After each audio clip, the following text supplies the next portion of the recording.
de duas coisas. Ficaram muito tempo dentro de casa, verificaram fatores importantes que fazem com que eles possam ter uma residência diferente, e outro, o nível de taxa de juros que está no Brasil hoje, né? Então, convidativo para as pessoas que querem tomar empréstimo. Então, é muito interessante para quem quer tomar um empréstimo para comprar um imóvel, e aquela pessoa que está aplicando dinheiro, muitas vezes, pela baixa rentabilidade, num investimento mais seguro, prefere comprar um imóvel e morar com uma qualidade melhor do que ter um rendimento muito baixo nas aplicações financeiras. Você acha que as pessoas tiveram esse fato de terem ficado em casa, tiveram uma condição que não tinham antes, que é ter tempo para pensar no que fazer, analisar todas as vertentes, quais as possibilidades, quem tem a melhor oferta? Esse tempo que foi dado às pessoas é algo que elas não tinham na mão antes? Olha, o tempo que eles ficaram em casa, quer dizer, fizeram com que as pessoas tivessem mais contatos ainda com a mídia em geral, né?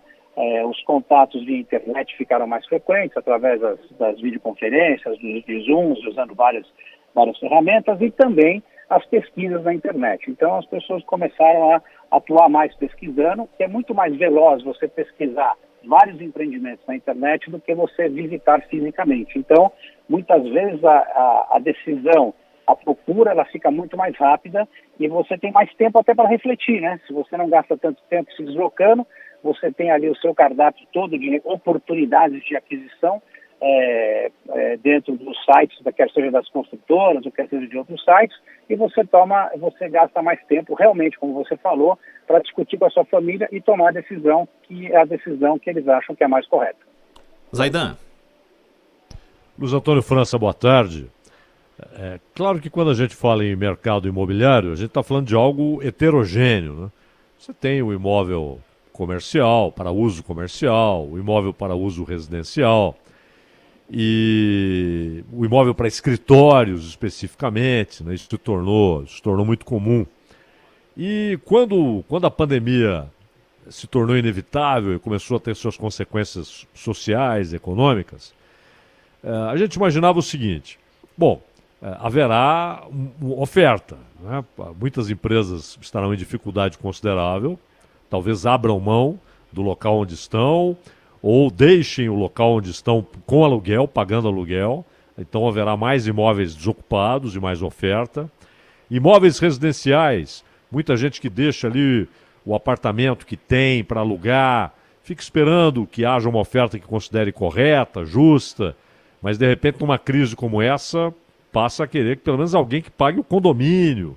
Então pode haver uma oferta maior de imóveis para aluguel. Eu não sei, estou especulando.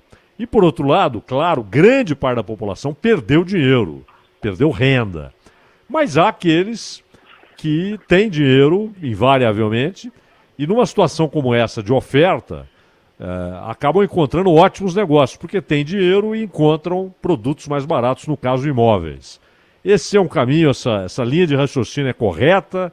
É assim que está o mercado ou não?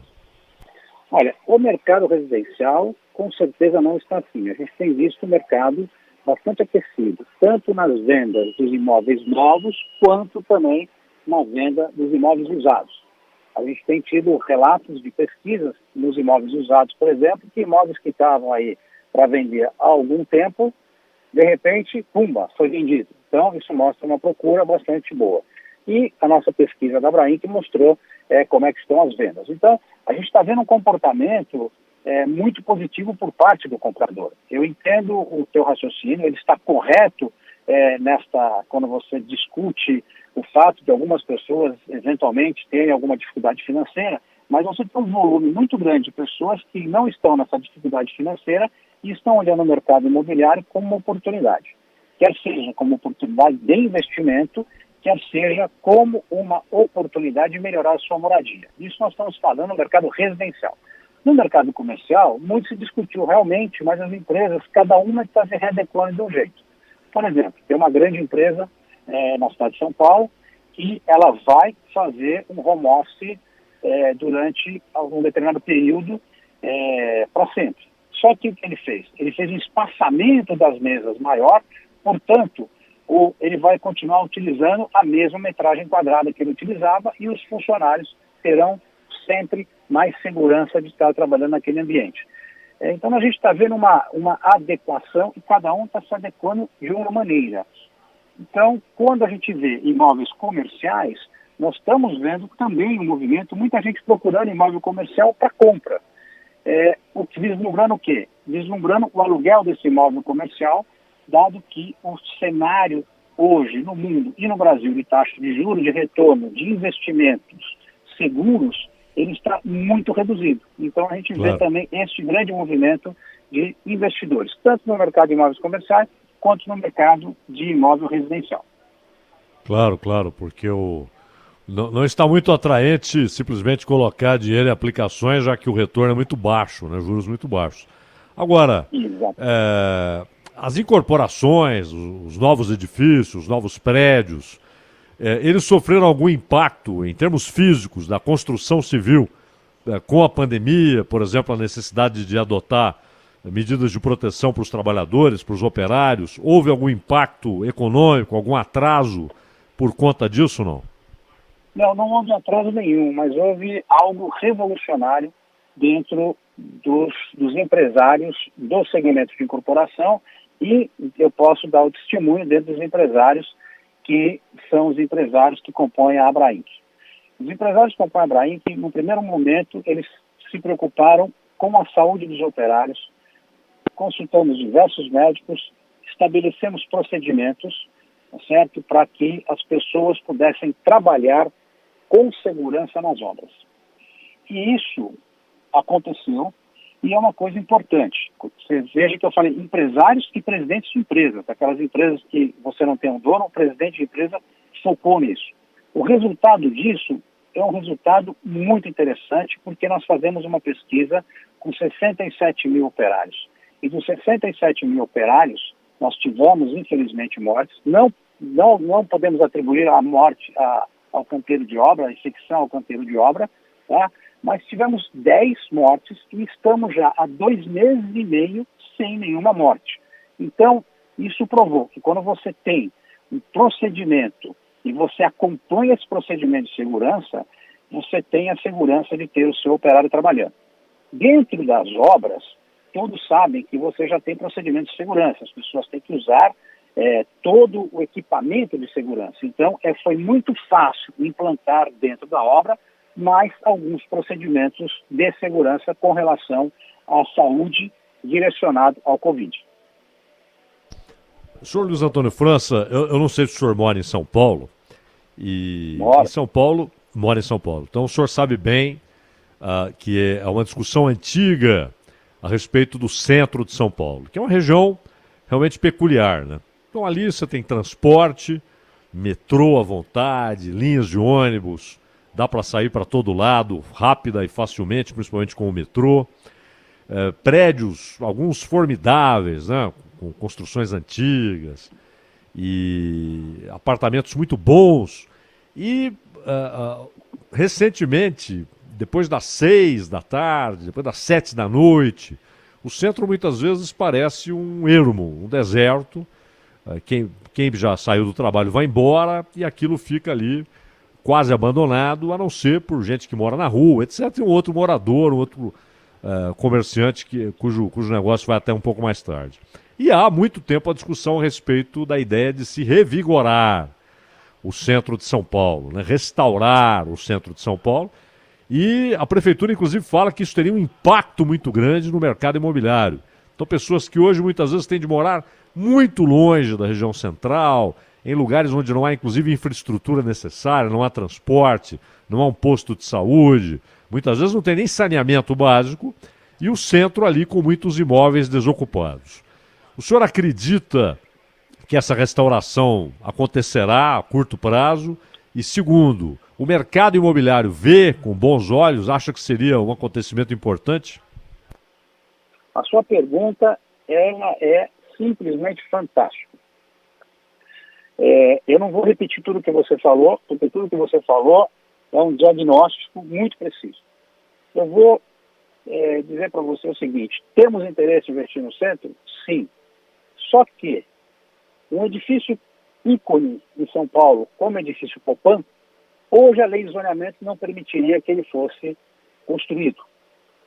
O edifício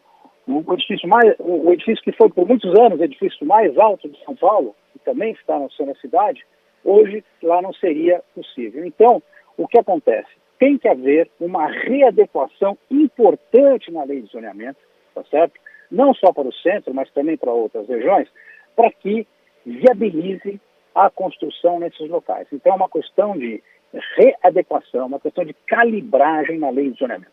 É uma coisa tão interessante que as pessoas, muitas vezes, elas vão ao Ibirapuera e se você falar que vai ter um prédio ali perto, a vizinhança fica todo mundo histérico. Esta mesma vizinhança que fica nervosa, quando ela vai para Nova York, ela fala assim, meu sonho era morar aqui ao lado do Central Park. Então, São Paulo tem que evoluir a lei de zoneamento para que a gente possa transformar São Paulo, o que é viável, numa cidade com uma melhor distribuição de ocupação das pessoas pelos espaços hoje, que podem ser, como você falou, por exemplo, o centro e outras regiões.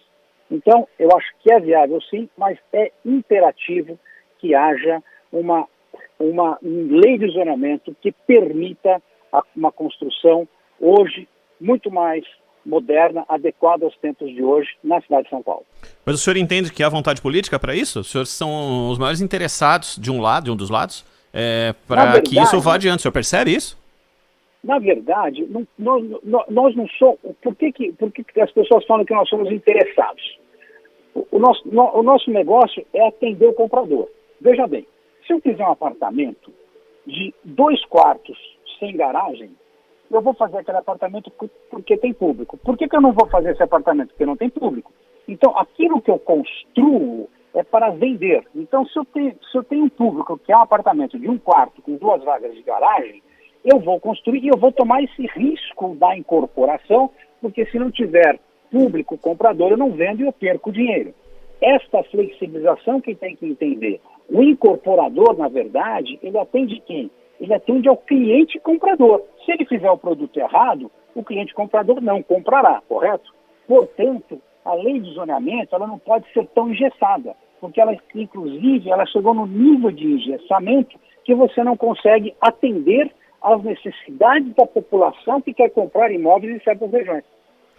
Então, mas sem citar nomes, o senhor ouviu de alguém que pleiteia estar à frente da Prefeitura de São Paulo, sem citar nomes, por favor, o senhor percebe alguém com vontade política de mudar isso, de assumir o ônus disso?